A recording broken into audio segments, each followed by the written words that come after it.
Okay, we really need to talk. Seriously. Because over the next few years, AI is going to come in and just shrink at least 12 specific job roles. And look, if you're just starting out in your career, this is probably going to feel pretty personal.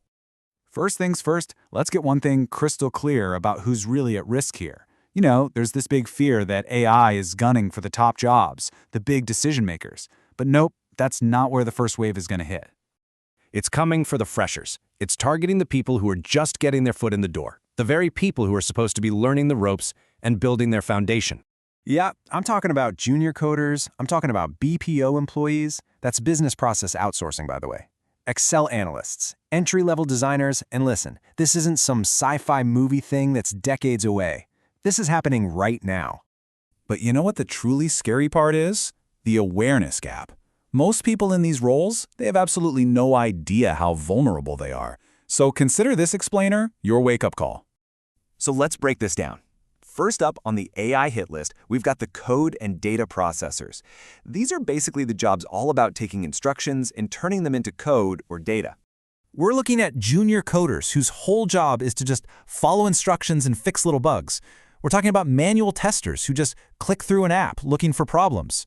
Data analysts who live and breathe in Excel making pivot tables. Bookkeepers who just categorize expenses. See the pattern? They're all executing tasks that someone else has already defined for them. And this slide, this is so important. It really nails the difference. Writing a simple little API, that's a vulnerable task. But architecting the entire system, that's a valuable skill. Manually testing something, vulnerable. Writing the script that automates the testing for you, valuable. It's all about that shift from just doing the task to designing the system that does the task. But hold on, this isn't just a story about code and numbers. Not at all. The exact same thing is playing out in the creative world. So let's move on to our next group on the hit list, the content and communication creators. Look, if your job is basically to fill in a template, doesn't matter if it's for a resume, a blog post, or a social media graphic, you're exposed. AI can now churn out SEO articles, create logos, and even chop up video clips and add subtitles, all of it in seconds. And this right here shows you where the value is moving. Anyone can get an AI to fill a template. The real skill is the strategy behind career positioning. Anyone can generate an SEO article. The skill is expressing a truly original thought. It's not about the how anymore. It's all about the why. It's about the unique human strategy and story behind it all. All right, our final category covers the information organizers. Now, these are the jobs that are all about sifting through tons of information, summarizing it, and then presenting it. You know, think about call center agents who answer the same questions over and over, or HR people who have to screen hundreds of resumes just looking for keywords, or research assistants pulling together industry news. This is exactly what AI is good at, scanning mountains of data to find patterns, rank candidates, or just give you a quick summary. So we've gone through coders, creatives, and organizers. What's the pattern? What's the one thing that connects every single one of these vulnerable jobs? And here it is. This is the big takeaway. AI isn't just wiping out entire jobs overnight. What it's really doing is eliminating the need for an average skill level. It's raising the barrier to entry. It's forcing everyone to level up to be a valuable contributor. Just look at this breakdown. If your work is repetitive, if it's based on a simple set of rules, if it's predictable, you're in a dangerous spot. But if your work demands complex decision-making, strategic judgment, and something we call systems thinking, well, then you're on much safer ground.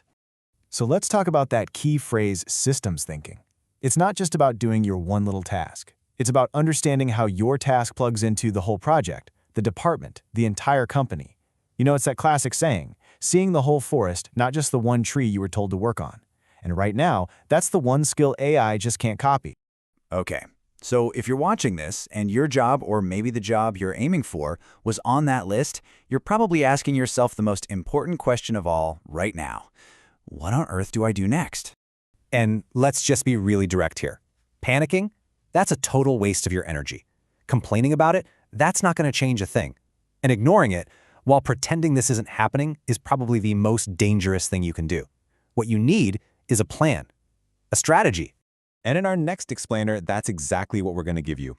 We are going to break down the specific skills that AI really struggles with. We're going to show you the brand new career paths that are actually getting bigger because of AI, and we're going to cover the single biggest mindset shift you have to make to win.